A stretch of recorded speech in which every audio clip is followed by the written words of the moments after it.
Oh fuck! Ooh. I just realized I forgot to make this members only. Let me see if I can change it. Hang on, because you can't do it through StreamYard. You have to go in through YouTube to make it members only. Yes, it looks like it will let me. Okay, sorry about that. There. Now it should be members only. All right, hang on. Let me get back oriented.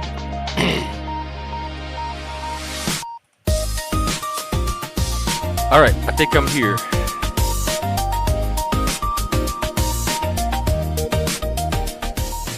The other problem is during the members only, I don't see the audio. I don't see how many people are out there. It's just unless you chat or come on panel, I don't know who's there. So I'm not sure if anybody can hear me, if I'm coming in, if I switch to members only and it's coming through or not. So fingers crossed. And if somebody's out there, if you could just let me know that I'm coming through.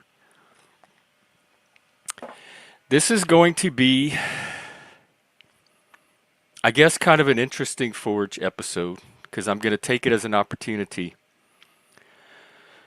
to put some of the things into practice that we've been learning, that I've been learning. I want this to be a living community. And that means when things happen in the community, where I can like work through and process and use these tools live, then I want to take that. This also is the laboratory workshop portion of our channel as well. This is the stream where you can take a problem, we can analyze it, we can problem solve, we can put it under the microscope, analyze it in the lab. So I'm going to take the opportunity to do that with something that is happening with me right now, and I think happens a lot in the panelverse. In fact, I talked about it on a previous stream last week.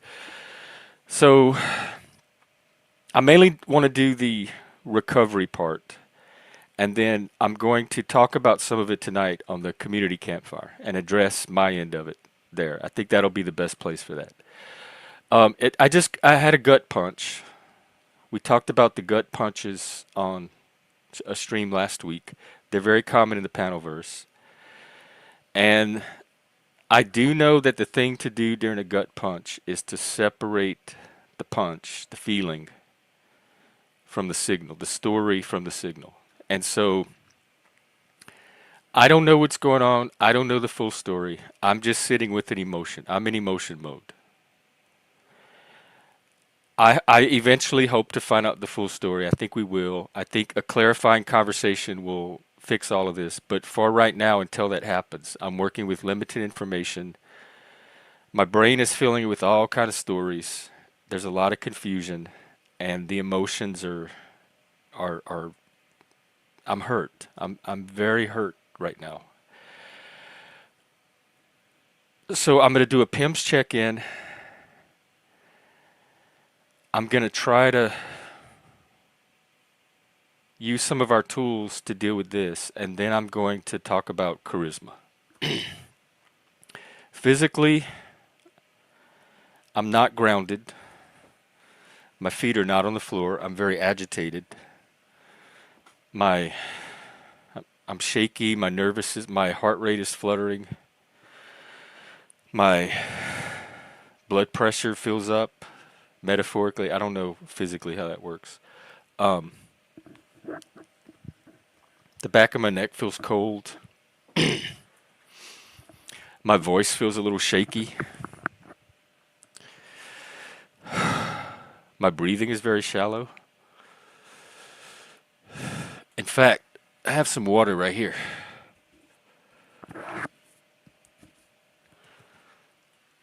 Sometimes when I splash a little bit of cold water on the back of my neck, forehead, behind the ears, it helps to bring that sympathetic nervous reaction down.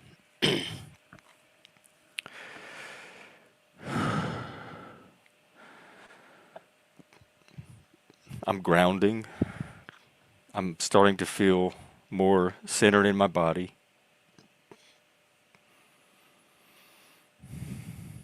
I still feel a big tightness right here, a lot of unresolved emotion, and it's taken the form of a tightness, like a constriction. The stomach feels very agitated, like turmoil stirred up the solar plexus.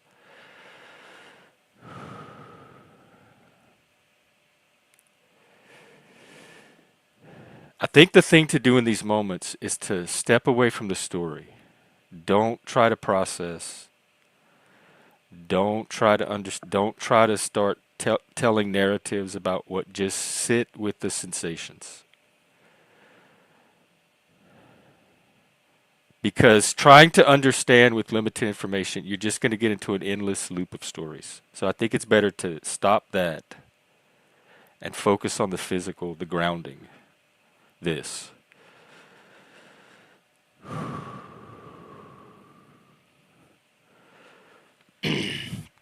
Sip of coffee. Maybe a cow and chicken song.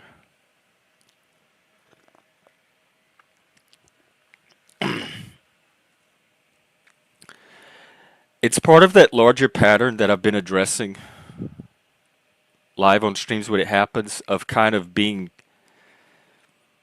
held responsible for something that I don't think I did.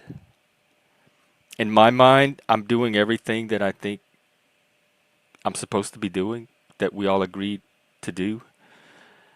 And I'm somehow, it's not the right thing. And I'm somehow being, I don't know, either letting people down, irritating people, breaking trust. I don't know what the reaction is. And I'm realizing now from the thing with Zephyr this morning,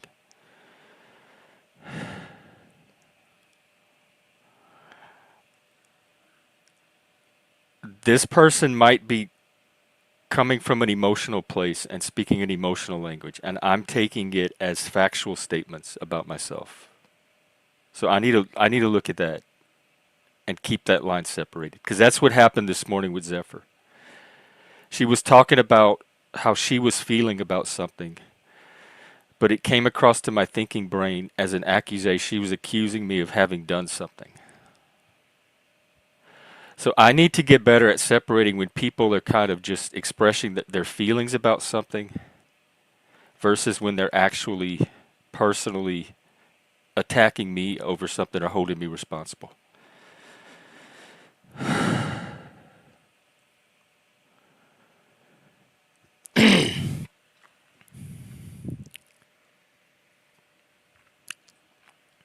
Okay, I'm going to reset and I'm going to try to pivot to our Riz conversation. This is Life in the Panelverse. We spent last week talking about what to do in these situations, and I had a live one. It happened like literally 2 minutes before I was about to turn the stream on. And so it was an opportunity to do something with it live so that people could maybe learn from it or troubleshoot, like help give me feedback to help me troubleshoot better. Charisma. We talked about it this morning on the morning coffee stream. So what I want to do today on this stream is just focus on building the actual tools. So just to kind of recap, um, the way it was presented this morning, charisma is not a genetic trait. You're not either born with it or not born with it. It's actually the effect you have on other people. It's not anything about yourself necessarily. It's how other people experience you. It's the felt effect of somebody who's grounded, who's present, and who's comfortable being seen. They say it's not a genetic lottery, it is a craft, it is a skill, it is something you can build like any other tool in the shop, and that is exactly what we're going to do today. And I have to say right off up front, I'm a little skeptical because I've always kind of experienced it as innate as well. So I'm not completely sold on the ability to build it.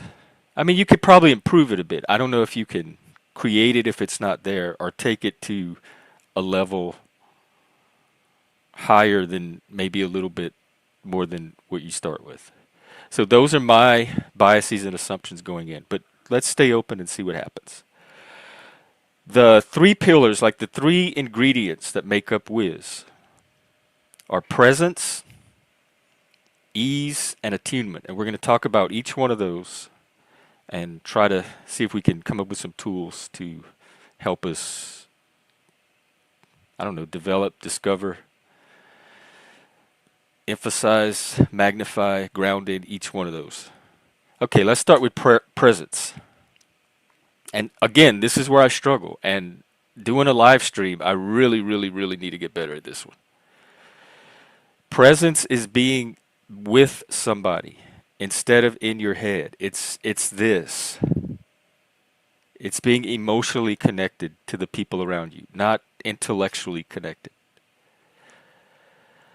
I struggle with that. I'm very emotionally damaged. I consider myself a burnt out empath, and my heart's taken a lot of beatings, and it's not the heart that I started with. And I have a lot of defenses. There's trust issues, which keep getting reinforced, actually, in the panelverse and in real life. There's many, many reasons why this is hard for me. I don't disagree that it's good to do this. I've been connected to people in the past, and it was certainly a good. I guess this is part of my healing, learning how to do this. So I do agree that the more you can be emotionally present, emotionally connected with the people around you, that's going to contribute to this sense of presence, which will probably help your charisma. Now, the next tip I think I am pretty good at, which is listening. And in fact, we talked about those 7 levels of listening, and I find myself doing all 7 of them. I'm pretty confident in my listening skills. Now, I do glitch out sometimes. I am discovering maybe it's AGE, maybe I'm hitting senility. I am starting to glitch out more. I'm having things drop out of my memory. I'm misperceiving things in ways that I used to not. So I am starting to get little glitches. But even with the glitches, I still think I listen pretty well, that I can be relied on and trusted to listen at each of those 7 layers when needed. Um, so good. If you have any of these, you have a starting point. Letting silence breathe. This is that giving those conversations space that I talked about the other day, and I definitely need to get better at this. I'm kind of a fly by the seat of my pants, go what's in the moment, follow the energy like this, and to sit. And plus, with conversations, I get very stimulated, and I know what I want to say. I know where I want to take it next. I know the question I want to ask. I know what I need to clarify here, here, here. So I move very fast with conversation. It's not that I'm not listening. If you test me, I can tell you exactly what you said. It's just my listening speed is a lot faster than most people's.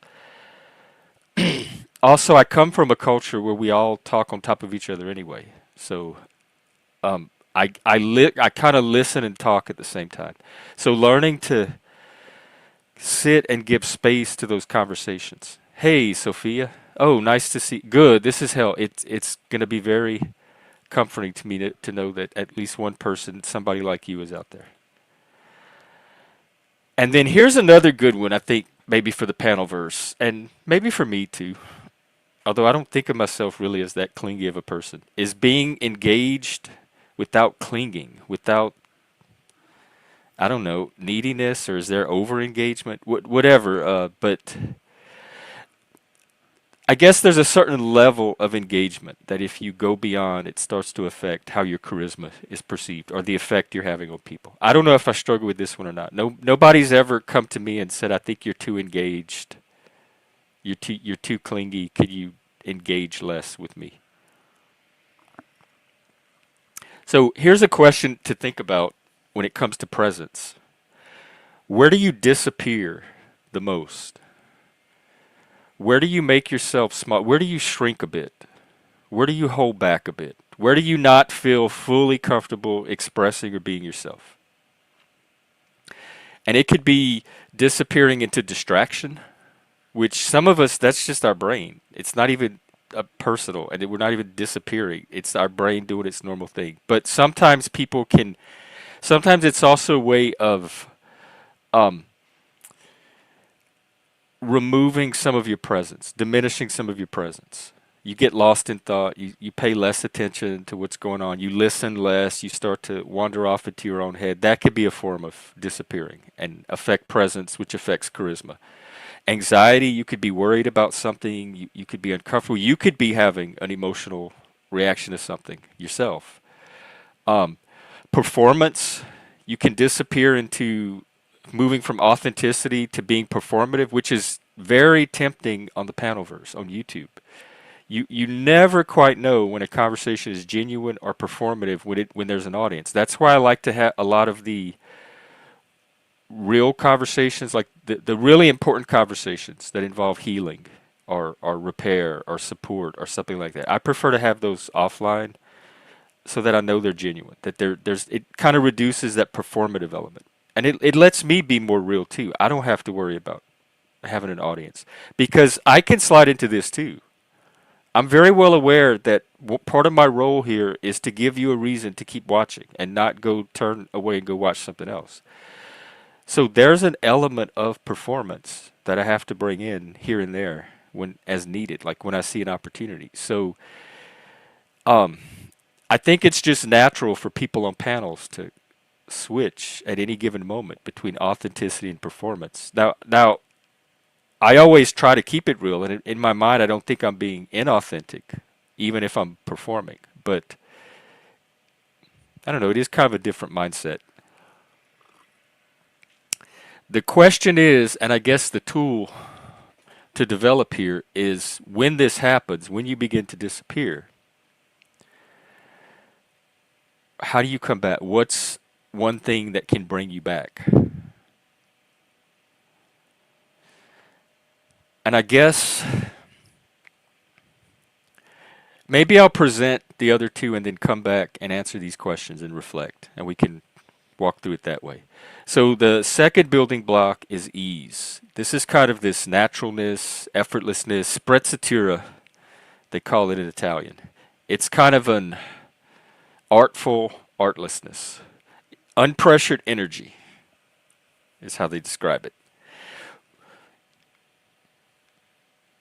Stress kills riz. You lose stress. I mean, you lose riz under stress, under tension, and people pick up on that. People pick up on. I don't even pick up on emotions, and I can detect anxiety, like this. Like the minute it starts, I can detect it. That's how sensitive. That's how easily picked up anxiety is. Probably for survival in the jungle. Um, if people are picking up on that, that's going to affect your risk. So maintaining a sense of ease, maintaining a sense of groundedness, relaxedness, and God knows I struggle with this one. This is definitely one I need to work on.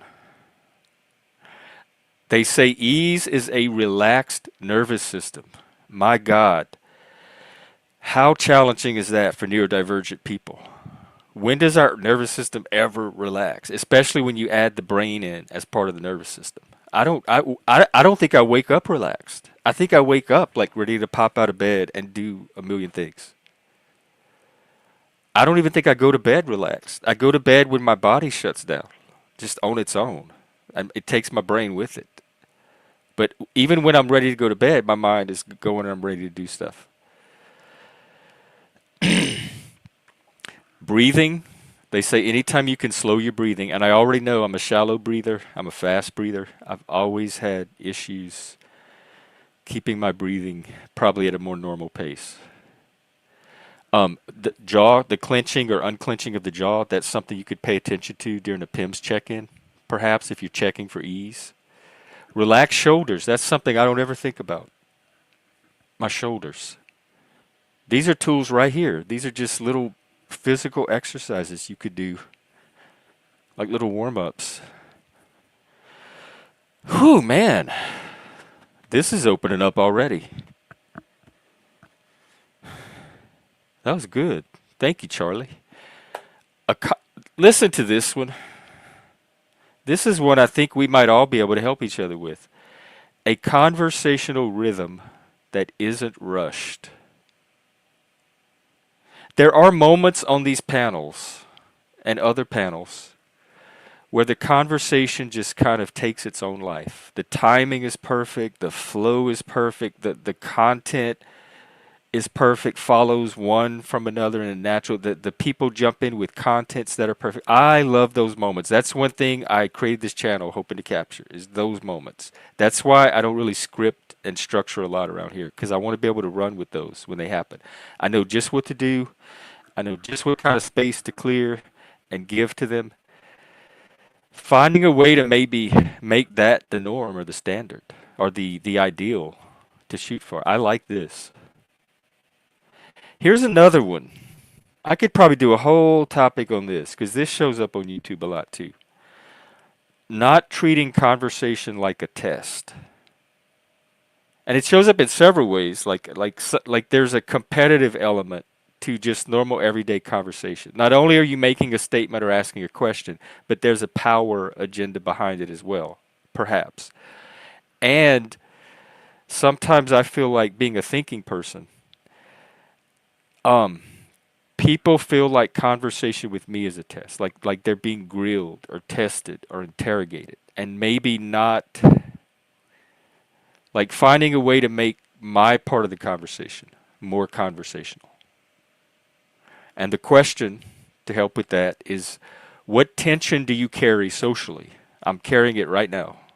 How does it show up in your tone, your posture, your eyes? That I don't know, but I bet the audience could tell because they're always telling me when they notice about my, like I'm tense or my face is flushing or my eyes are doing something. They're really good about that. I carry a lot of tension socially because I exist in a constant state of social confusion. And every time I think I have an understanding of people, or I think I've connected one way, or I think I have a certain trust level, I never calculate or ever do I calculate it right. So I'm always kind of blindly. It's like walking around at night trying not to bump into the furniture. You kind of know where the furniture is, but you don't know exactly where it is. And so I'm always bumping into this furniture, this social furniture. That's just part of it comes with autism. And every time it happens, it throws me into a state of confusion, a state of frustration, and the tension. I carry that. Y'all saw the body state I was in when I came in here. That was we traced the emotion on one of the streams last week, I believe. But the physical, the chemical reaction, emotion, the thoughts start feeding into it, the processing. It's all one bodily reaction, wherever it starts. Whether it starts with a thought, a gut punch, nervous tension in the body. Eventually, it becomes one complex reaction, or complex of reactions.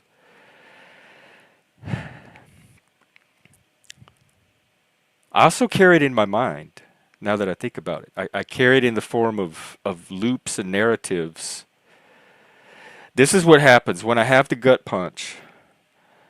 My Virgo goes straight into overdrive and it starts to analyze the hell out of you just got punched in the gut. I got about 0.3 seconds to figure out what just happened here. And it will run through, it's like a computer, like an AI. It will run through 300 narratives of what could have possibly just happened, and it'll start pulling out the most likely ones, and then it'll start collecting data and adding it to those narratives and looking for patterns. And then in a few seconds, it can have 2 or 3 likely versions of what I'm experiencing right now. Because the number one, this is how I manage my emotions. I think going back to that emotion logic divide, I think the people with the emotional needs are trying to manage their emotions socially through others, which I think is a very human thing to do. I'm not even judging it. And the way I manage my emotions is by understanding them. If I can understand why I'm having the emotion, what is the information in the emotion? And so that's why my managing takes the form of asking questions, having conversations, processing, talking to the AI. It's very information based. And then once I can understand the emotion, it pretty much goes away. Like once I have a picture of reality and the confusion clears up. I think that's the goal for me is when the confusion, which is a specific emotion for me, goes away because clarity is being brought.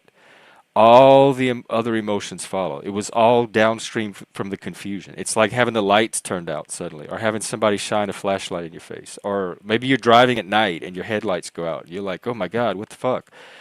A deer, I need a new pair of antlers, but this is not the way I wanted to acquire them.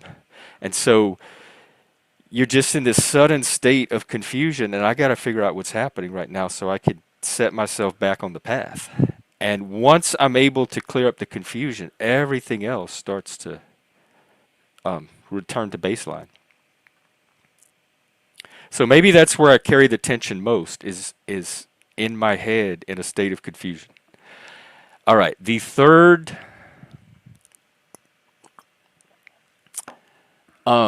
component, and this is another one that, and I'm using myself as an example, but kind of the premise is if I'm struggling with some of this, perhaps other neurodivergent people out there are and can relate. So I'm kind of offering myself as one example of what some of you may be going through as well. Emotional attunement, this is the reading the room thing. This is the thing I get penalized for more than anything else. If there's a problem and I draw a boundary or I confront the issue and it's seen as an escalation, my crime is not reading the room.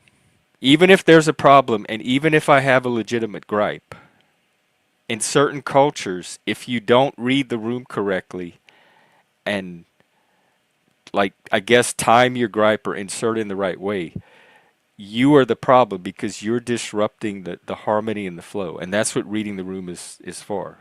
And so the third component of charisma, charismatic people know how to read the room because charisma works off of those vibe and nonverbal cues that you're getting from people. And if you're not picking up those cues, you don't know how to read them, how is your charisma going to have anything to build off of? So being able to tune in to emotion in the room is going to be very important. It calls attunement micro skill charisma. Noticing reactions. I do notice reactions. I can visually see them sometimes, not all the time. I have a threshold. A lot of them fall under my threshold, and I don't even notice. But some reactions I notice. The problem is I don't know what they mean. If somebody makes a face, that could be anything.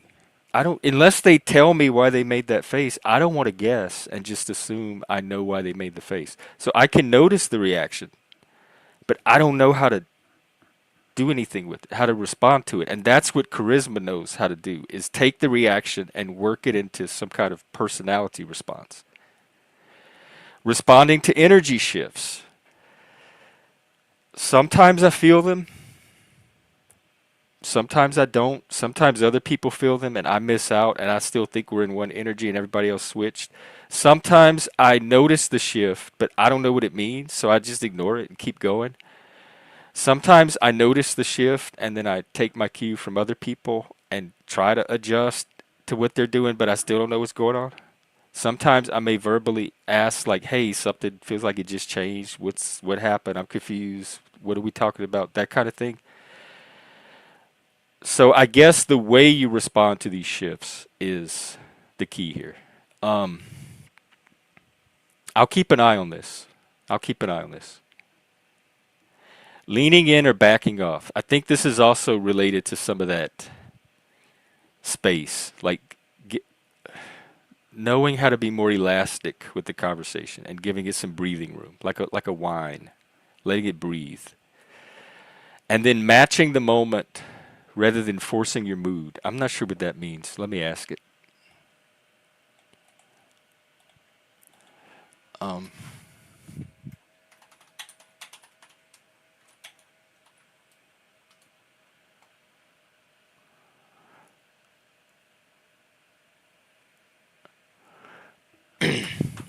All right. It says, where do you tend to over or under attune? Are you chasing energy or withdrawing from it? This is a good question because it all seems to come down to energy.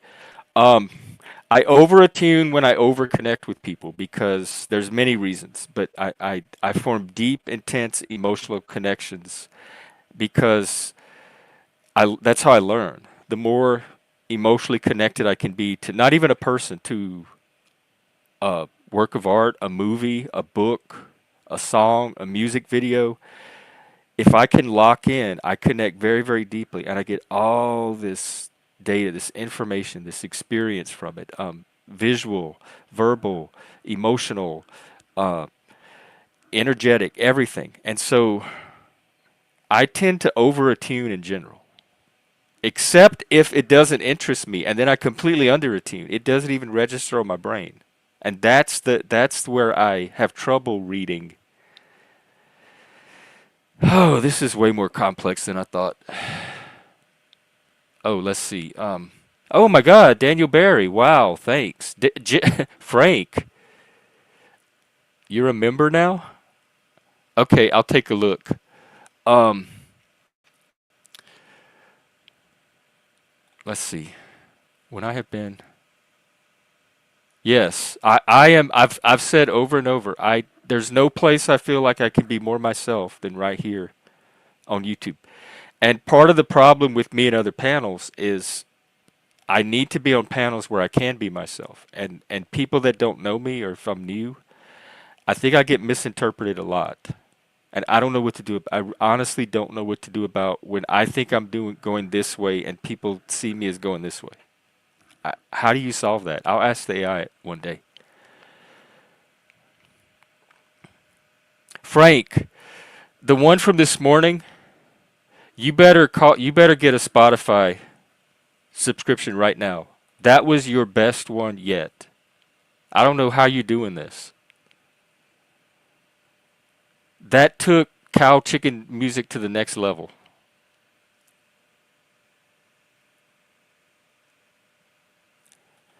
All right, let me and am I chasing energy or withdrawing from it? That depends. I try to chase healthy energy and withdraw from unhealthy energy, but I'm not always successful because that unhealthy energy can suck you in. And sometimes you can't find a lot of positive energy to chase. So, but that's my general approach when I can pull it off. All right, here's a few little tools I'm going to throw out. It's just like a general little toolkit. We'll go through them real quick and then I'll drop a link. 1 minute drills. Focus for 1 minute. Listen for 1 minute without responding. We could even do it on panels. Someone can come up and practice. Let's practice 1 minute listening. I'm going to sit here and listening, and it says no scripts, just talk. I'm just going to listen. A social anchor. We talked about this morning. Having a person, or it can be a thing. It could be a blanket, a teddy bear, etc. But ideally, a person that gets you, that's supportive, that you can kind of anchor in. They don't have to say just if they're on a panel with you, or if then it's like kind of like Sophia's in the chat right now. She's kind of a little anchor for me. I have an audience. I have an image of what the audience looks like now. I kind of know a little bit about her and can relate to. We have some shared outlooks and experiences, so there's kind of like a comfort there. I feel like I can be more relaxed and be myself, etc. Like so, finding a little social anchor in certain environments can help bring out more of your personality. I think that's the root of this risk thing. You want to bring out your authentic personality, like the best version of your personality. And that's kind of what we're trying to do on this channel. Anyway, I'm just not calling it Riz. Warmth.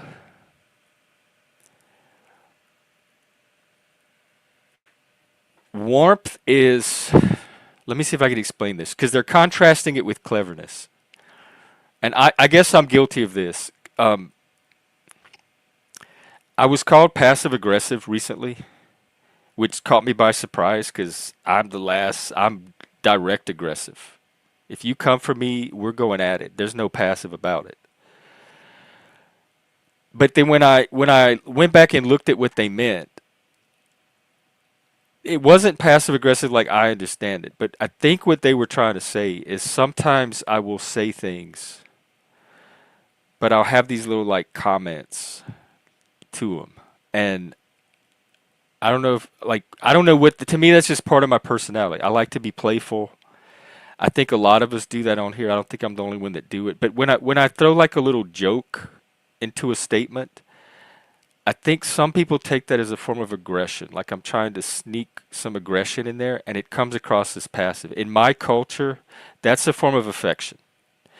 If you're comfortable enough with someone to tease them and pick at them, and we all do it to each other. It's kind of an affectionate form of bonding. So when I'm doing that, I think I'm comfortable with the person, and we're kind of having a little affectionate tease moment. But I think a lot of people that are not from my culture, maybe don't understand that, are taking it as passive aggression. Like I'm appearing to be friendly, but I have the little barb under the surface, waiting to poke, poke, poke. And I don't know what to do about that either, other than I am definitely 100% open to collaborating and exploring some solutions because I don't want people to if I think I'm being playful and people think I'm being mean to them, I don't want that. I hate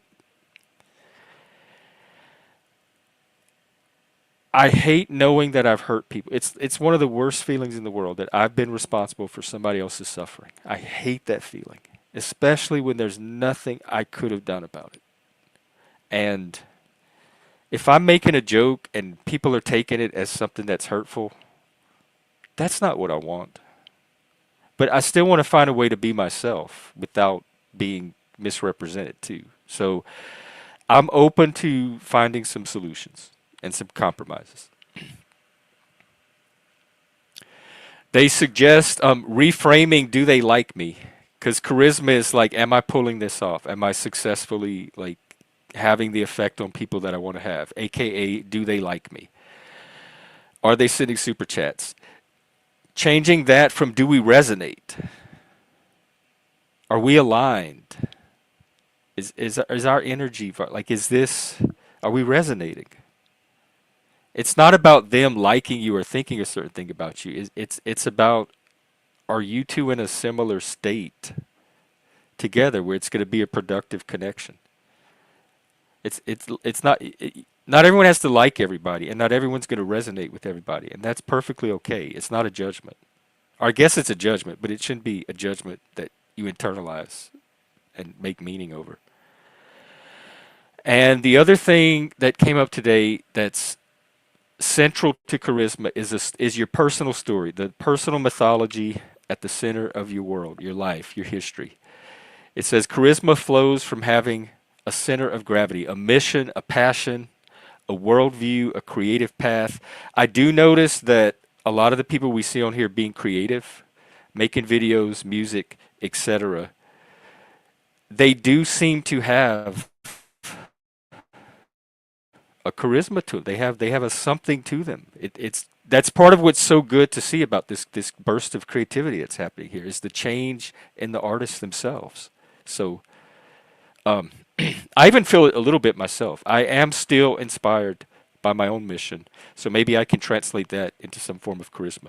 So the question to ask is, what story are you living right now, and what version of you would feel magnetic if you let them actually show up? Okay, this is a good question because the answer is every time I try to let them show up, it scares people and they scatter. And so I try to create spaces where people can come, people like me can come and have a place to fully show up and not have that happen. And I think it's successful more or less on here, but then when I branch out into other places, it starts happening again. So the solution I see is to just continue to niche build and continue to find spaces, test the spaces, vet them, see if they can handle the most magnetic version of you. I mean, we have people showing up here, they're so magnetic, they're reshaping the entire Panelverse. So showing up magnetic is not a bad thing. But when I try to, and honestly, this person gets pushed back too. He just doesn't care. I think the problem is I care because I'm trying to build community as well. And so I have to balance being myself with helping the community to grow. And it sometimes, if me being magnetic is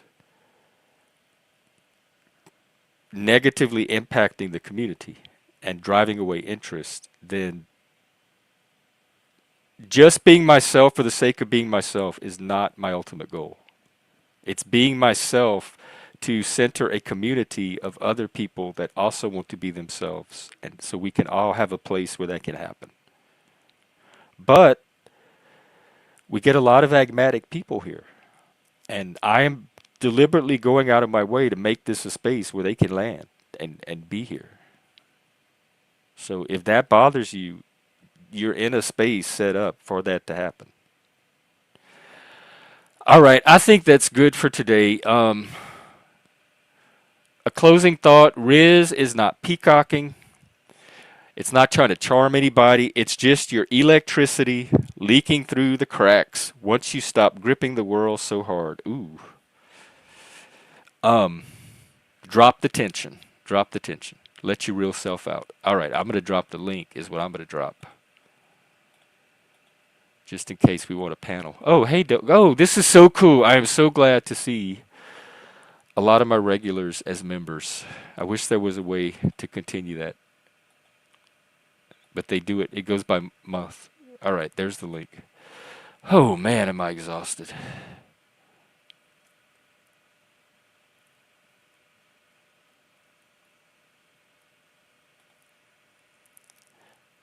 And then in a few hours, I will open a community campfire and address some things.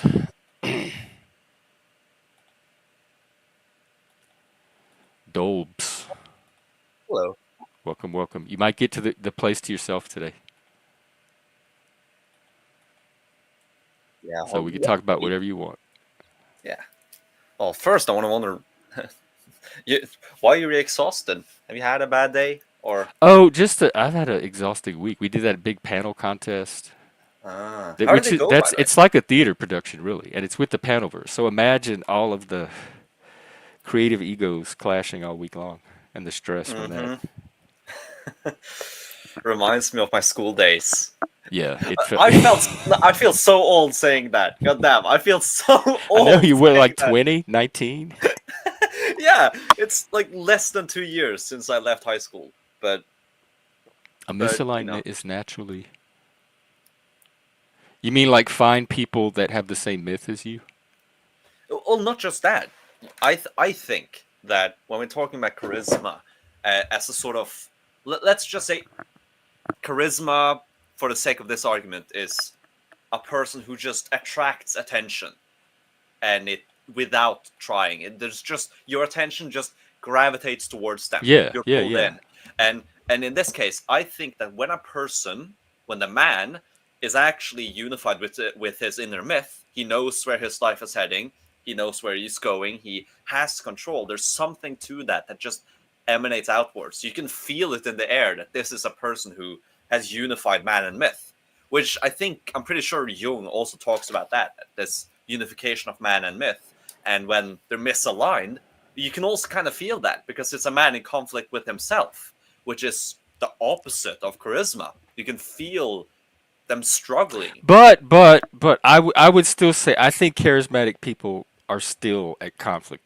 Like I don't wouldn't rule out that there doesn't mean that they're not at Sure, conflict with themselves. but there's that's positive conflict that doesn't break down the whole system. It's conflict within the unity of man and myth, and not between the man and the myth. Like, and I know it sounds abstract. You can just swap out myth with like your life goal or destiny or whatever you want, and there's also something to it where other people's visions of reality of you impact that. Like, but that's more individual. Like, for example, I might find someone very charismatic if they align with my interests and destiny, but that might not be to you. But someone who's aligned with themselves, that will be apparent to all, and so I think the core of charisma is this.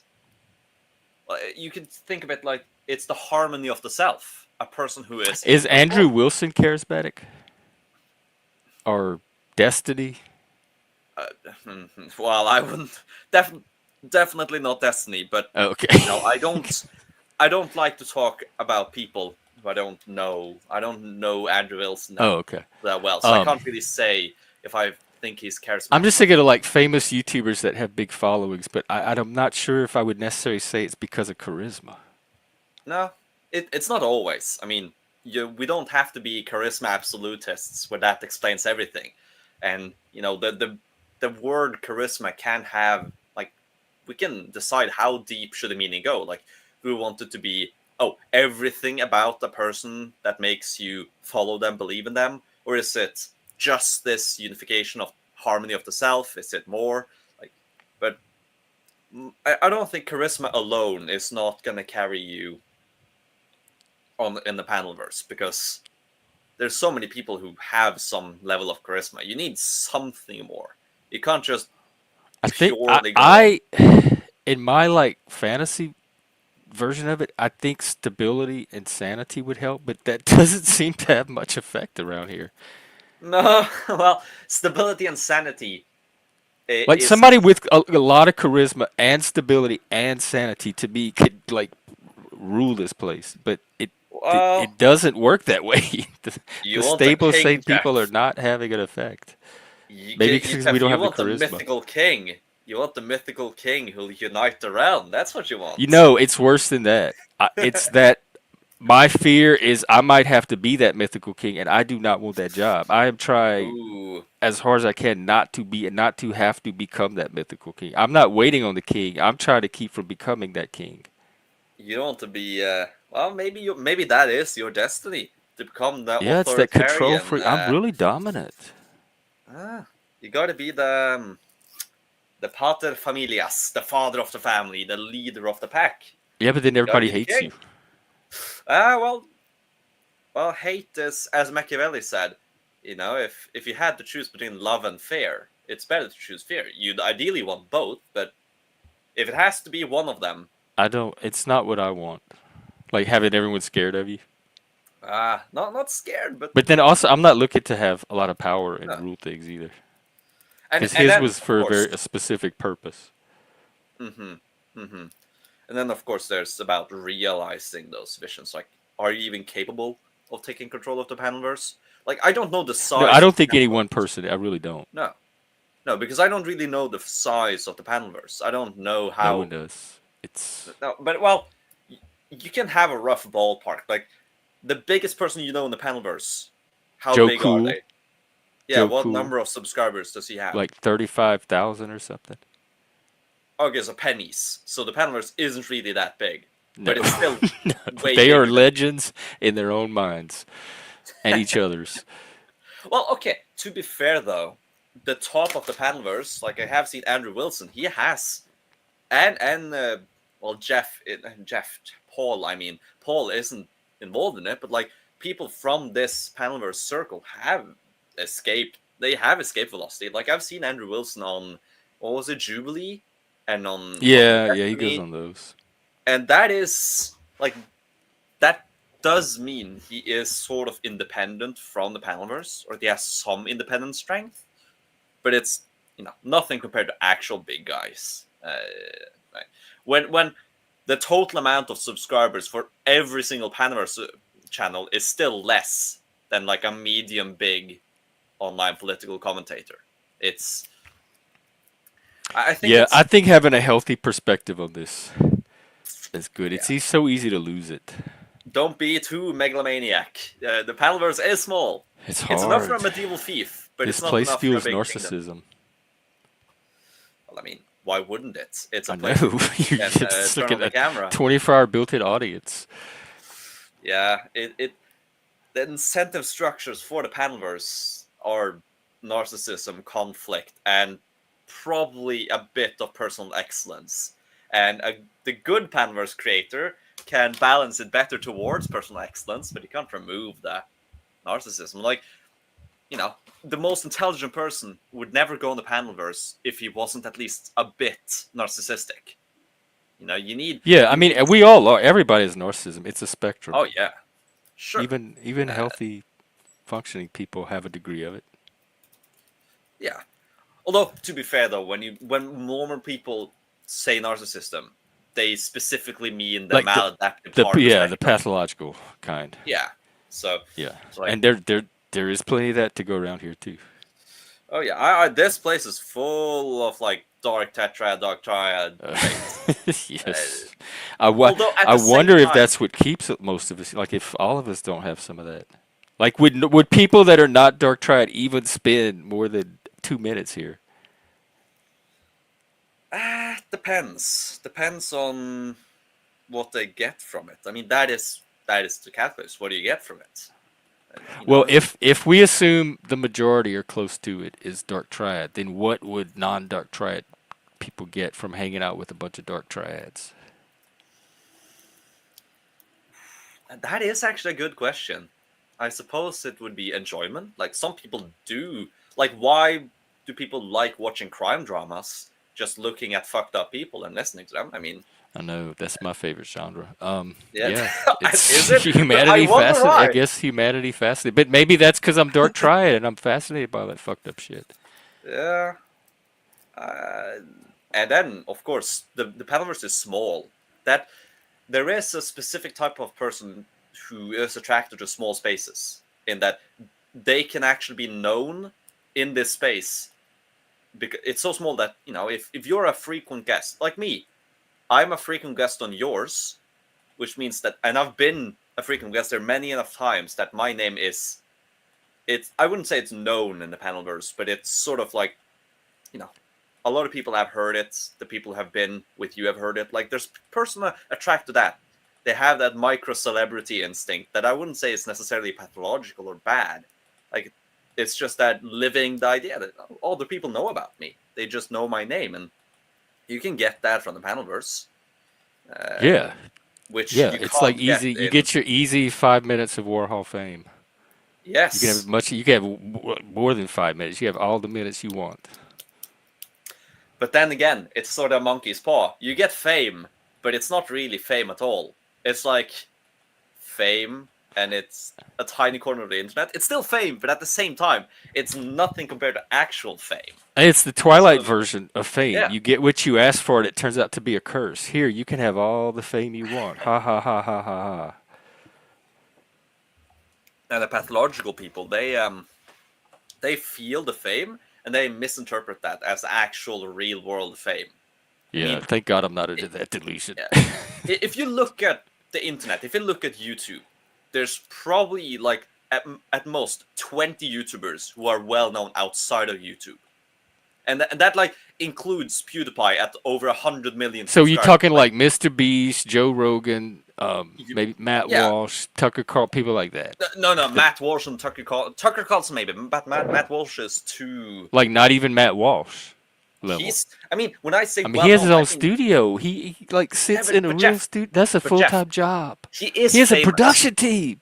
He is famous, but it's not on the level of fame where a normal middle class person will just know who that is. Would Joe That level Rogan of, be? yes, Okay. Joe Rogan would be that. He's a person who will appear in the, you know, Would newspapers all Destiny? across the world. No, Oh, okay.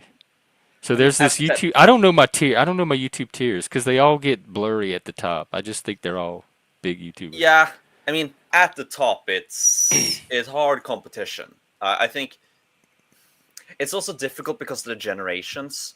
Like for my generation, my age, there are some names that every single person has heard of, but not a single parent has. And so I wouldn't call them. They are not famous to the same degree that a person who's known by all ages are. You know, there are differences. My whole point being that if you get big in the panelverse, you can sort of trick yourself into thinking that you're actually famous. That was my whole Yes. point. that Yes. was my whole point. If you don't net a few million views a year, don't call yourself famous, because that is sort of the competition on YouTube. To be a big boy is millions of views a year. But at the same time, though, the panelverse is small. It's like it's sort of, again, monkey's paw. You get fame, but it's very limited. And I mean, I feel like, Yeah. Nobody outside of the panel knows any of these people. I mean, if you were at the dinner table with your parents, and yeah. Well, there's some who'll probably know like Andrew Wilson, who is because he went to Jubilee. Like the people who have good memory And he was might on Piers Morgan. He been on yeah, some of the yeah, talk that circuit. too.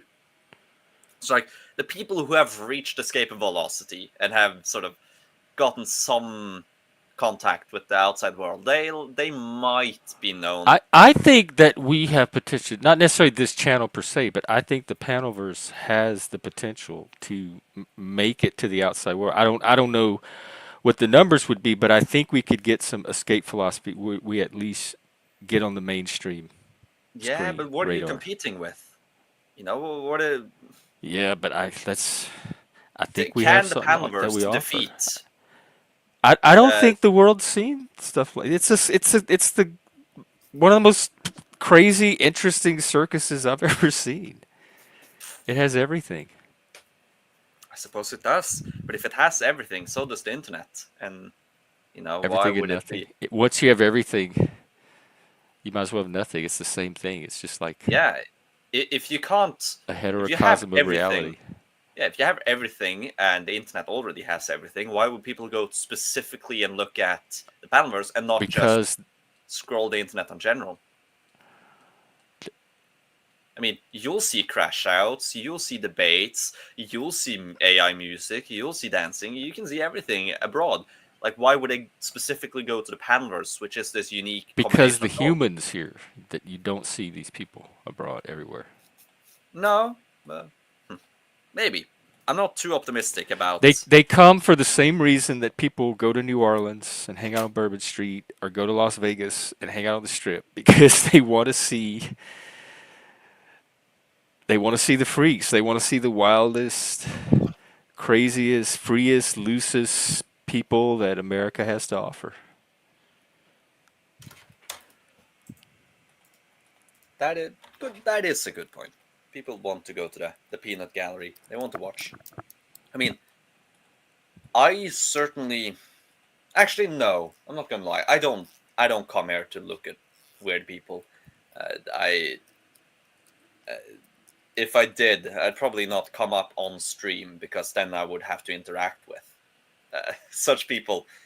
And that I sound really mean and demeaning right now, but I don't mean it like that. The majority of the people I meet on the Panelverse are nice and proper humans, and the remaining like 10% are still fun.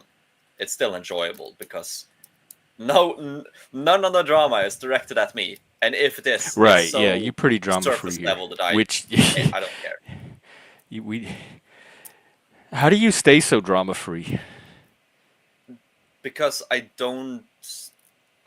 go with the flow. I don't actually build something of my own here. I So don't you kind of just have come a and hang brand. out, so you can like Yeah, roll with whatever, I and mean, you don't get really if I involved with the people here. and it helps that I'm on your channel and not on my own. Like I could probably just have my own channel, have some followers, but that's not something I want to do, uh, and and that keeps me drama free. I mean, I have had my fair share of heated debates, uh, and I mean with some of the Mike Cerrone drama, I was involved. Not much, but one of the videos was me and Mike. I don't remember why. It Oh, was like you and Mike got into it? no, I don't remember. I don't think me and Mike got in. No, it was Mike talking about me and you. Oh yeah, I know he needles you a bit, but that he does Yeah, it to everybody. yeah, I know. I don't care about that. And at the same, as I said, it's so surface level because people only know what I allow them to know. That's I another. have You told. make a good point. So much because that's how I see. So much of this is surface level to me, Yeah, and for other people, I think it is the entire level. That's the only level that that's it because they is. overshare. They have no. They don't like. I am conscious of the fact that the only things you know about me are the things I have shared. They have no other way of finding out about me. Whilst, for example, you, if you're talking to someone on stream, they'll know more about you than what you're sharing because they might have watched you before when you weren't aware. They might have watched on other channels, other areas. You don't have control of the knowledge others have of you in the same way that I have. Like if I interact with Mike, I know that the things he knows about me are only the things that I have brought up when talking to him, basically. Right. Like, Yeah. how can that You don't have to worry create about anyone calling the Norwegian police to your house. yeah, well, they don't even they would I don't think anyone here actually knows I that don't know the why the Norwegian U.S. would police. like that's sensible to me. Yeah. Can they come and Yeah. train our cops? Yeah. So I'm not. Somebody on YouTube wants you to go to somebody else's on YouTube's house. Fuck that shit. We don't I do want that you to here. SWAT go to their house and beat down the doors, but no. Yeah. So the basic point, I don't know. I don't have drama because the people don't know enough to actually hit deep. I'm sure my real friends, my real life friends, they could start drama that would actually hurt because they know me to a deep enough level. But the panelverse only knows a curated amount. It doesn't hurt. It doesn't have an impact. Well, it does have an impact, obviously, but it doesn't have an impact that's important. Like, and I'm sure I probably like if someone really wanted, they could easily spark drama with me. Like, there's been a few guests on here where I just left the moment they joined because I just don't want to talk to them. And I've noticed that it has Very happened like polite.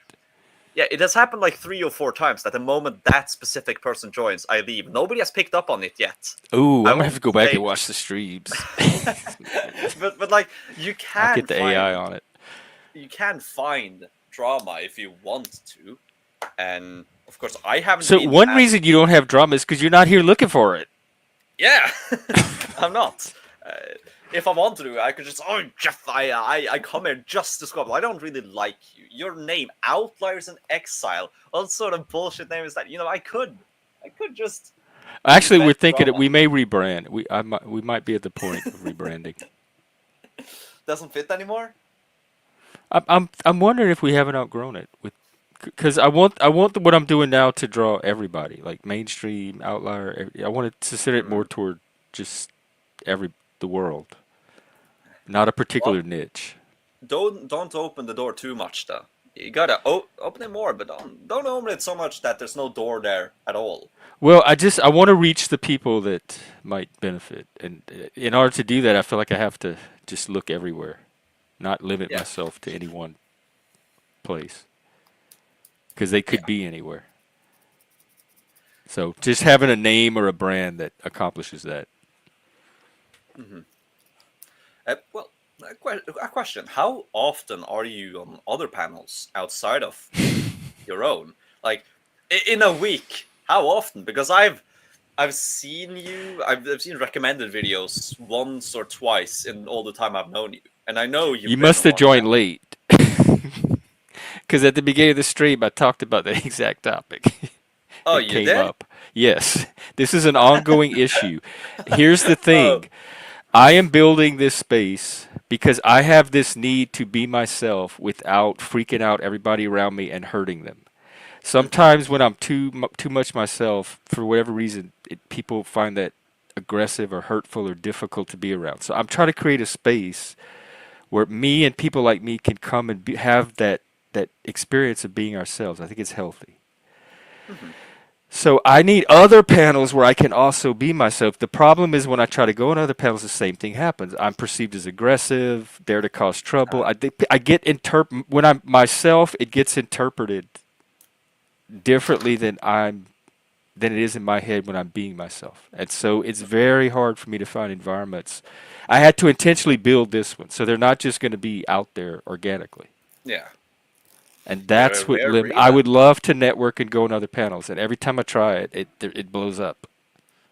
You know what you should do? And I have panel If phobia now. It's like Lucy in the football. I'm scared to try another panel. uh, well, if you're scared to go yourself, you should you should just ask the other panel people, like your followers. Just if you're on the other panel, recommend this one. Like they'll just Moose will be on another panel. Oh yeah, check out Jeff. Check out Jeff. You'll see more of me. He's good. Just Well, get. this is what's happening. I'm glad we're having this conversation because I think this is the core issue, and I'm just realizing it now. people are being both supportive and encouraging and kind of discouraging and undermining at the same time. And they're like, do this, but also don't do this because this is bad. And I don't know what's going on actually. There's just a lot of confusion. But I feel like people try to push me in two directions at once. I feel like people are supportive, but then they also try to manipulate and block me and micromanage me in other ways at the same time while supporting me to do my own thing and be myself. Do you think that's conscious or I don't know. I unintentional? really I don't want to make us. I don't think I'm not.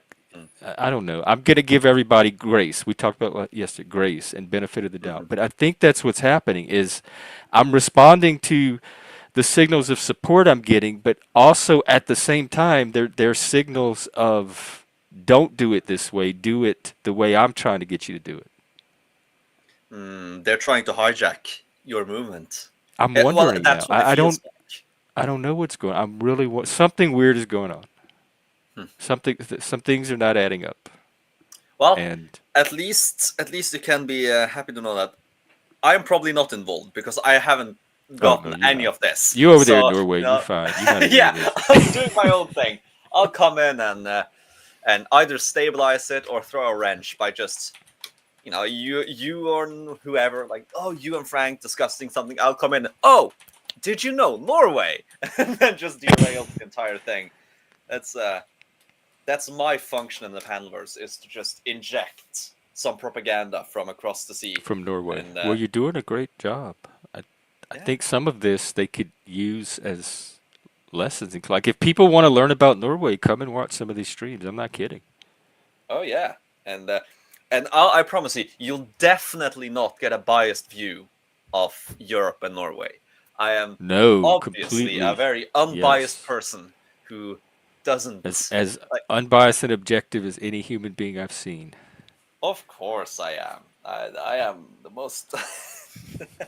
Actually, though, that is something I have struggled with. If Because when I discuss opinions, I had a tendency. Opinions? Opinions, Up. like Say it again. when I discuss opinions, Opinions. Okay. yeah, opinions on Opinions. the state of things, or even facts that it can be opinionated. I used to have an issue with always adding caveats because I know internally that, oh, but this argument is only based on this idea, which not everyone agrees with, and that idea is based on this.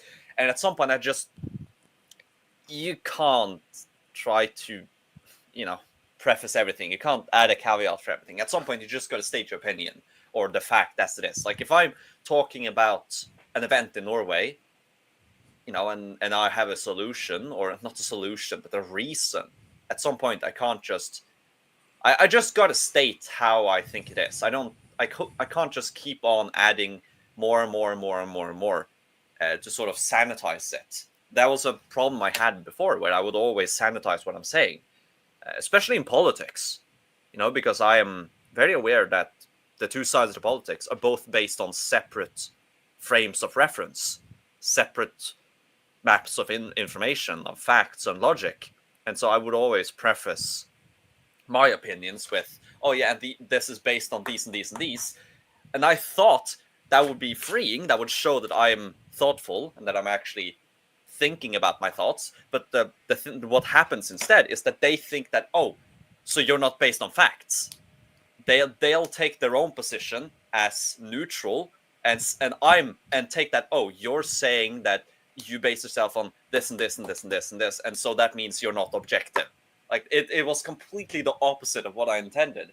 It made them see me as, well, obviously false, and so I struggled with that a long time. And right now, I just don't I mean, I care. don't think anyone is objective unless they're doing science or something like that. It's the most advanced form of objectivity that we Yeah, have well, people currently. think they're objective. Most people think they can, when you're talking politics and they're talking about the right solution. Right. Before, I would say, oh, the right solution, if this is your goal, this is your moral frame, and if we accept these as facts. Now, I'll just say this is the right solution, because I was always that like me adding those caveats just weaken my argument, because the opposition would always go, but that's, that's subjective, that's this and this and this and whatever. And but they themselves were also just as reliant on unstated systems. And because I was the only one actually making the audience aware of these unstated dependencies, I was the one that was sort of weakened by it. So at this point, I don't. And the whole thing I'm trying to say is I am biased, and you shouldn't take what I'm saying as a way to learn too much about Europe, because I don't really bother explaining my specific bias anymore, because it's so tedious But and it requires so much any work. book I pick up about Europe is going to be just as biased. Oh yeah, of course, but I hold myself to high standards. And so, I internally, at least, I am very aware, but I'm sort of too, I can't be bothered to always externalize what biases I operate within. And which means that don't take me as the oracle of what's happening in Europe. When we talk about Oh no, no, Norwegian I don't politics, think anybody appears the oracle. I just said if you wanted to learn about Norway, watching your I videos know, is a good way but to do it. this is who I am. But I just definitely yap. diversify your sources. Don't just take him as the testament. Yeah, well, at least on Norway, I think actually Norway is probably where I'm most biased, because that's where I am the most opinionated, because You're it's very my country. passionate. Yeah, it's different than America, where sure I have my opinions on America and I have my preferences. I know who I would vote for. I know what politics I would support, but it's not my country. It's just not my country. It's not as serious. It's sort of like I view America in a detached way, where you could, if you're like a trolley problem, when you're faced with a moral question like, oh, would you pull the lever or not? You are divorced from it. You are sitting there Right, abstract bound. yeah. But with Norway, I am actually there by the tracks, by the lever, about to pull. And so it's much more important for me that my position actually But you wins. still seem pretty like you're doing pretty good. You're sitting in a nice apartment, you're enrolled in college, your parents have a Yeah, good home.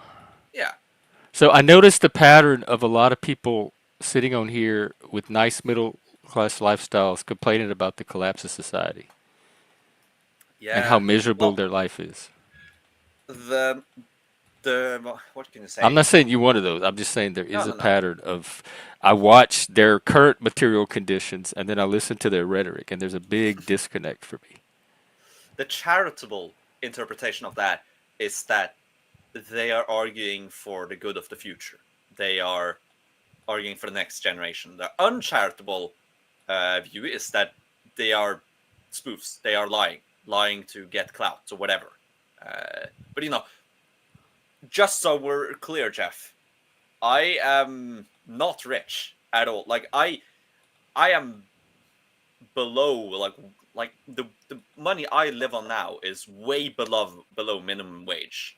So it's not as if I'm wealthy. I dress wealthy, I talk wealthy, I try to appear like to live properly, Yeah, I but mean that's you're yeah, pretty much like all the middle class people I know. yeah. But I'm not. My family they live good middle class life, but like now in the apartment I am piss poor. but like it's still Norway, so you can still make do, I suppose. But I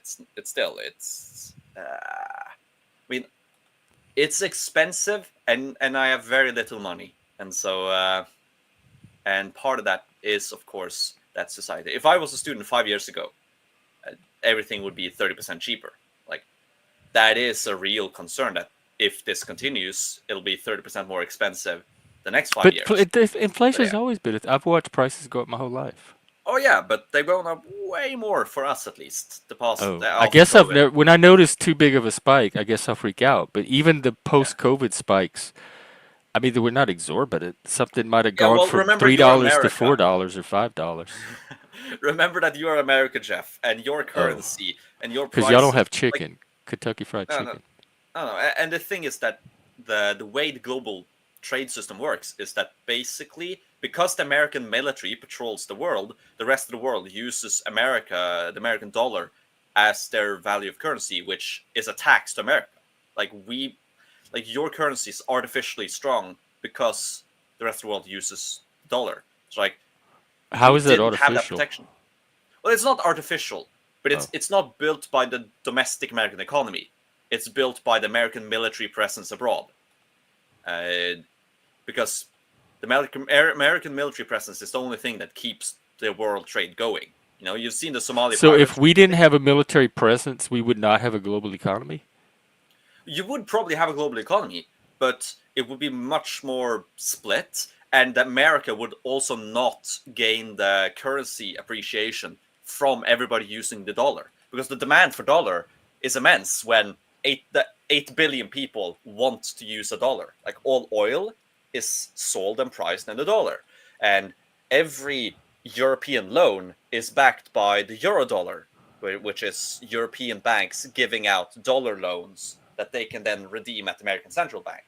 Every single thing abroad touches the dollar, and that's that. And it's only America that can print it.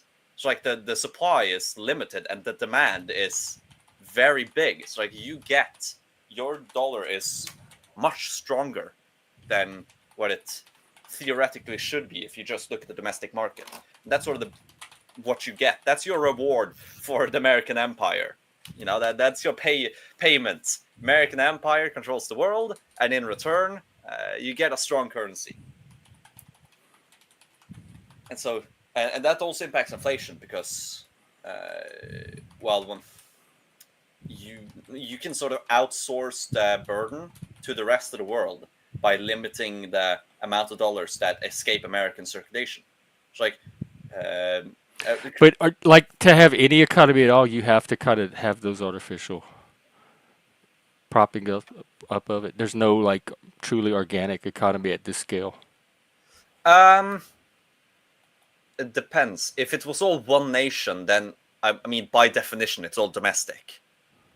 So, like, you Because know, we talked about that earlier today too. How we're in a like globalization is inevitable. Like manufacturing is going to go on seas. The yes. economies of countries are going to start to blend and cross over and all of that.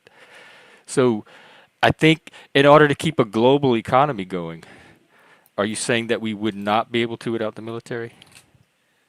Well, yeah, obviously. Like, there is It's not. Wait, no. it's not obvious to me. This is the first time I'm Okay, even thinking well, okay. about it. Think So about human nature. don't. Think about human nature. Aside from East Asia and Europe, who are the rest are just low trust. If they see a way to exploit the system and gain for themselves without much risk, they will. Without the American military patrolling the water, there's no reason not to do piracy. And in that, and if that becomes the norm, then every nation has to actually build up their own militaries and patrol the waters. This is how it was before the Spanish controlled the Atlantic, and then the Brits took over, and then American took over. Since the Spanish colonization, the waterways have been relatively safe, and which has allowed this massive global expansion. But before that, piracy was so great that every single state could only do minimal trade across large distances because there's no reason for Somalians not to do piracy. There's no reason for Moroccans not to do piracy or Brazilians. There's no reason not to do it because without the global military, there's no risk really. Well, the most risk you have is that the cargo vessels themselves are armed, but a dedicated military warship owned by pirates will always beat a cargo warship. It's like the risk So reward. the danger is pirates. Mostly, yeah, it is mostly Okay. that because what else is going to keep the goods flowing? Like that's the only thing that gives them away. Even now, there's still Can't we piracy. just go kill all the pirates and get rid of them? Yeah, well, that's what the Romans did. They spent many centuries killing all pirates and everybody who exploited the system, And they and would then they just. collapsed. Oh. And then the Muslims came in, and then it started all again. Like there will always be opportunities for people to exploit the system, and sort of if you want global trade, you need to make a way for it to not be worth it. And the easiest way to do that is to have a massive military patrol the waters. You know that's why Britain focused so much on the navy because that's the only thing keeping the empire together. That's why France allowed Britain to have that navy and didn't constantly try to crush it because you know if the British Navy, the French, and the Spanish Navy disappeared before the American Navy managed to build up, then you'll have a decade or two of complete piracy, which will shut down world trade. Like, we already saw how this ends in the Bronze Age. The Bronze Age was a globalized economy, because to make bronze, you need copper, which is everywhere, and you need tin, which is very rare. It's almost nowhere. You have some tin in Cyprus, some in the British Isles, and some in Afghanistan. And so the entire Bronze Age economy relied on this globalized production routes and resource gathering routes across the continent. And the states patrolled this with the world's first navies. But then, we don't really know why, but one consequence of the collapse, or of the decades coming up to collapse, is that the water was no longer patrolled. And like less than a decade after the navies stopped being able to prevent piracy, you see the growth of piracy. The sea peoples come out of probably the Western Mediterranean. They conquer everything, they pillage everything, and the whole system collapses. And it takes the Greeks 3 or 4 centuries to get back to the technological and civilizational level they were before. And it takes the Egyptians even longer, and the Middle Easterns even longer. Like, it's the global system is. I just don't see fragile. that as a realistic danger, that suddenly not having the U.S. military. I don't think it's a realistic danger, but it's. I mean, what's going to happen in an American Civil War? What's going to happen if what? In an American Civil War, if the Navy is split and the Navy I is don't think there's going to be a civil war. but there are slight. I don't think it's likely that the global trade system will collapse. I'm not a catastrophist. I guess maybe it's just temperamental. I can't sit there Yeah, and work my imagination into extreme scenarios that I don't see a reasonable indication of. sure. But you do understand that if it stops, then we're fucked. I'm not saying that it's likely that a major military is not able to patrol the waters. But if So they come, if there is an American Civil War, the rest of the world is fucked. yes, unless any other nation can quickly take back control of the waters. And this, well, we saw this in the Mediterranean in the Middle Ages. The Byzantines controlled the waters. They got into a fight with the Muslims. They lost. Their navies were crushed. Both navies were crushed. And then suddenly pirates come about because no navy is able to challenge them. And it takes until the Crusades for the Mediterranean to be safe again. So like it can collapse, and then it took like 5 centuries for it to be safe. And so it's. I don't think the American Navy is so uncontested now that even in a civil war, even a quarter of America's Navy is enough to keep the oceans free from piracy. Like, to be realistic. But there will still be certain bottlenecks that will be dangerous. Like, there's a reason that the majority of piracy appears in outside the coast of Somalia. And that's one, because they are probably among the most low trust societies on earth. They have a completely We collapsed can't society. restore some kind of order there or anything. Well, Same with I'm the glad you. cartels. We just let these people just do the. Well, Jeff, I'm glad you asked. The last time there was no piracy outside the coast of Somalia was when fascist Italy ruled Ethiopia and colonialism in Africa. That was the last So time there it wasn't piracy there. needs daddy. They're waiting for daddy. Yeah, it unfortunately appears that they have no ability to control themselves, and they require someone else. Wait, what is they can't not pirate? They haven't been able I, to build a functioning state, which gives other venues of prosperity. The only ways they can actually survive and prosper is through piracy. There's really no other career is path this sound there. like a version of I'm forced to shoplift? Yeah, it is a bad argument. I do agree, but that's their Because calculus. like, are all plenty of nations that are not pirating, huh? Yeah, well, That's not the Somalia and a lot inevitable of the African default. ones have basically 2 choices. They are, okay, subsistence farming, where it's likely you'll probably die early, you'll have a crap life. You can be a warlord, so you'll get to kill people, but you'll risk your life. So there's high risk, high reward. You can be a pirate, high risk, high reward. And it's sort of when your choice is subsistence farming or subsistence living or take a huge risk. I And if would pick you're farming over Fire, Yes, like going around killing because people and taking their shit. I yeah, would pick Jeff. farming. I'm just that type of person. Yeah, It's an because with a high, easy, easy, easy moral choice for me. it is an easy moral choice for most civilizations because we are actually high trust. We know that piracy is not good. It's evil. It's immoral. Being a warlord and stealing slaves and killing women, that's immoral. But in a lot of tribal societies, it's a moral good. It is good to go and take what you wish because what you want to have is yours by right. Go and take it. Who's going to stop you? And well, the American Navy is going to stop you, or any of the European ones. Like like Spanish Navy has done a lot to destroy Somali ships, but there's so much shipping going through the Suez Canal there that even if you as a pirate are caught 25% of the time, there's a 1 in 4 chance that you will be caught and killed and executed for war crimes and piracy. Even though there's a 1 in 4, it's still worth it because even a single container ship has like half the GDP of Somalia. Like it's, and I'm not saying this to excuse piracy. I'm just saying that piracy is there, and the reason it isn't bigger is because you have American and European ships patrolling the waters and protecting it, um, and so I hope the American military remains strong and doesn't sort of decouple from the world. Like I know I Trump don't even talks think, I about don't have a single brain cell that I waste thinking about the possibility that, oh, is the American military going to suddenly not be stronger? Do I have to worry? yeah. Well, I mean, you I don't don't have to worry worry about about the wall. asteroids either. I don't have that No, kind of brain. no. Well, it is a There's bit like a different though because tier of probable events to maybe worry about. Like there's an earthquake fault line up here, which I don't even worry about that much, but that's more realistic.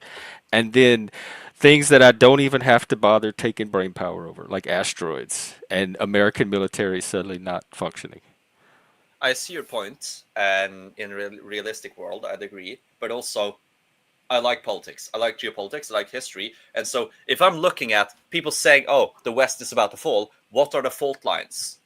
Where That's what are I keep asking about. That's what that is exactly what I'm talking about. I hear these conversations all the time, and I ask and they can't ever tell me. Some of them say AI, something about AI. mhm. But AI? that's about all I can get, and maybe sometimes the birth rates. Yeah, I think So if this collapse is happening, can you point to? Can you show something? When in 2020 when the riots were happening outside of Seattle, I could point to burning buildings. I could point to people in the streets smashing things up. Can you point to this collapse? They can't. I don't know what they're seeing. you want to see some or so here's some morbid stats. So Yeah. in England, they I saw some statistics about the rate of abortion in England. The rate is 48 to every 100 kids. Almost half of all children are being aborted now. That In doesn't sound. America, That something doesn't in sound right America, it's about one it. tenth. It's Americans is 1/10. In England, it's half. They're killing half their population. Yeah, that they're I would want that fact. That sounds very unbelievable. well, you haven't seen England, and I mean That's just weird. Why would a country kill half their babies? because all the people don't want kids, and Half of a country doesn't want kids? That's weird. I know I agree, but I mean, luckily though, the people who are alarmists about this from like 2010 until now, they were right that this is civilization ending, but they were wrong that it's not reversible because we see that Gen Z, my generation, are the fertility rate is increasing slightly. Like we Yeah, are having you were out Saturday night. yeah, and so I think this is something that could cause like a long bit of suffering, but it won't end Western civilization. It won't end it. We need more than that because I do think we can reverse it. I'm not. It's not as if like the Western population in Europe from 1800 to now, like multiplied by 5. Even if it halves the next century, it'll still be way more than before industrialization. Like we survived on 200 million. It doesn't, even though we won't be a billion anymore, we can survive on 500. And so it's sort of, it is reasonable to be alarmist about the falling population, but it's unreasonable to think that this will be civilization ending, given that we actually see a small return to fertility, which we do.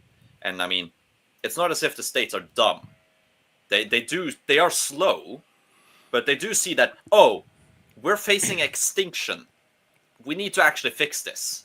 And you see in Hungary, they have, if you have 4 kids or more, you pay no income tax. Like, you get reduced taxes for every kid, you get land grants, you get everything. And like France as well, you get the best maternity leave in the world. They're bankrupting the nations for it, but that's worth it because, well, bankrupting a nation to actually keep the people, that is sort of the whole deal. The people are more important than the state being bankrupt. So we see populations fixing this. Like, there's only a few populations where I think this is actually apocalyptical, and that's like South Korea. That their birth rate is so low now that it's, even if they reverse it now, they'll still shrink immensely. Like, every generation shrinks by 75% now. Like, if the grandchildren of today, when all the old people have died out, they'll be like 2% of today's population. Like, South Korea is probably quite fucked. That doesn't mean they'll go extinct, because we are dealing with millions. So even if you reduce to 2% a day, you still have like 1 million, 2 million, whatever. Like, you'll still have, or even 500,000. Like, that's still massive.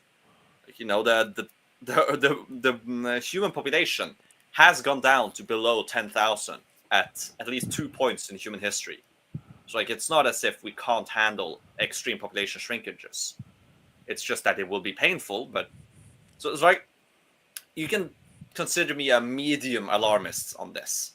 Oh This my is God. definitely Okay. Well, of that's so concern. disempowering for a channel like this. I think that's my biggest issue with it. Is I try to have empowering conversations here, and people all bring all that societies. It's like, what is it? The chick in the sky is falling. Oh no, the society's collapsing. There's nothing we can do. Let's be empowering then. I mean, you're too old, but That's what I try to do, but I can't get them out of the doom loop, the doom spiral well, loops. let's put it like this. Every single man in my generation wants a kid. Every single one wants to have kids. They want to have Every single multiple. man I know in my I was able to have it. Nothing stopped it. Like, you can have a kid. Yeah. But well, the last generation and all the ones, they aren't as keen on having kids. I know a lot of older people who like celebrate being without children, and that's in part one of the big issues, is that having children is it's still seen as a gift majority wise, but there was an increasing amount of people who saw it as a burden to have kids, and that amount of the population is shrinking again. Like, my generation wants to have children, which is Yeah, different from I like did. I thought that millennials. was just normal, like the default norm as a species to want to propagate. Yeah, that's what you would think, but if that was the norm, why does every Western nation have below replacement levels? That Why? is, Why? What is the answer to that? And then I have to run to my other stream. What is the answer to that? well, the answer is quite simple. Um, well, Don't the make me wait. ensure people actually want to have kids, which that isn't hard. It means that don't let But propaganda people trick are them. born with a natural desire to have. You don't have to Yes, create that in people. yes, that's what I said. You just Like, what? just ensure that Did nobody that get turned propagandizes. off or something? Yes, that is the whole How? thing. Propaganda. I've seen over my childhood. There's so many, like, every newspaper. Oh, I'm 30 and I love having no children all the time. There's never So you're jubilee saying for through having kids. social, like, propagandizing, people are actually overriding their biological instinct to have kids? Maybe not That's so intentionally, but wild. unintentionally. I do think that the easy solution is just remove the propaganda. Let people listen to their biological instincts. They will have kids, and then, as an addendum to that, I'd have to know have this. more about it, like what form this propaganda is taking, etc. Because there's still free speech. If people are idiot enough to believe propaganda that says don't have kids, I almost want them to die out. Yeah, That's well, the issue is that retarded.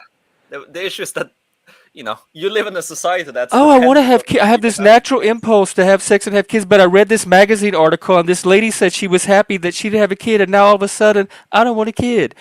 Please let that person die off. I'm serious. What is wrong with these idiots? A Are lot. people that, like, they just swallow whatever people pour into their brain? I mean, have you not looked at society? Independent thinking is almost vanishingly rare. Even Most even the even the normal average people I know would not read a magazine article and suddenly not have a kid. well, think of it like That this: that that per, the person in this scenario is. I don't even believe they exist. I don't believe there's if people if every like time that. you read the news, you see another, oh, the kids are such a burden. I don't They see cost any of this that this much, ever, and then really. oh, be scared of pregnancy. It's so dangerous. Or oh, just take an abortion. Don't think about it. Like you can just if every single vector of society that's Well, I with don't think regard to kids forcing is people to have kids like they don't want us to answer either. For birth no, rates, I that's mean. not what I'm saying. I'm just saying that most of people should actually want to have kids. That should the They norm should do be. actually. I am skeptical. I don't believe that most people don't want to have kids. Well, Jeff, why do I you still think think then? people want to have sex and have families. Yeah. Well, why?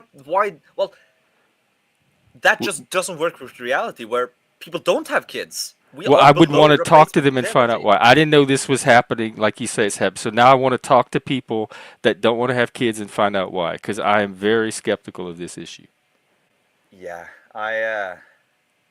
well, you I don't mostly don't believe read that people are media. reading social media and then it's turning off their biological. I just don't believe in that kind of power. I believe in the power of human agency, and I refuse to believe that social media is so powerful that it wipes out human agency completely. Because Well, people I know that like to screw and have kids, social media is not going to stop them from doing it. nobody might stop them from keeping the kids. They might make them just keep screwing, but never stopping and having the kids. It might stop them from what? From having the kids, you know. I don't know why it would though. If you have a like a instinct, you want a kid, you have that like Yeah. father instinct. Would a social media stop you from suddenly wanting that? No, but it could certainly change the amount of kids I want, and it like you can think of there is a population like the most vulnerable people will be impacted. The least vulnerable will have just as many kids as What is before. Okay, listen. Let's. I already set up this other stream. I have to go Oh to yeah, it. Can we just bump this conversation over there? yeah, All I'm doing is sure. transferring streams, but it's going to be in 20 minutes because I need to end this one, but I don't want to end this conversation because I'm fascinated Well, by it. But also, I let's have do it some then. other stuff to talk about on the stream before I can get back. Yeah, Maybe we should just do this another day. yeah. We'll hopefully remember it next time I'm on stream. Oh, I'll Uh, remember it. Unless you want to show up like at 45 minutes or so on the next stream and do it then. yeah, But I know it's too late. all right. Well, let's put a pin in this so we have a starting point for next time. I had no idea Sure. that there were that many idiots walking around turning off their biological instincts because they read a social media post or watched a YouTube video. So yes, Well, maybe civilization is in way more danger than I realized. If that's what's happening, I'm just shocked that to hear that that's what's happening on that scale. anyways, So my mission now is thanks. to find out why. Why are these people wanting kids but then not having kids? Yes, sir. And we'll see you another time. Goodbye, Jeff. All right, take care. All right, I'm wrapping up, people. I am going over to the campfire stream. The members only stream is going to end, and we're going to continue conversation on the other stream. I'll be there in about 20 minutes, so I'll see you then.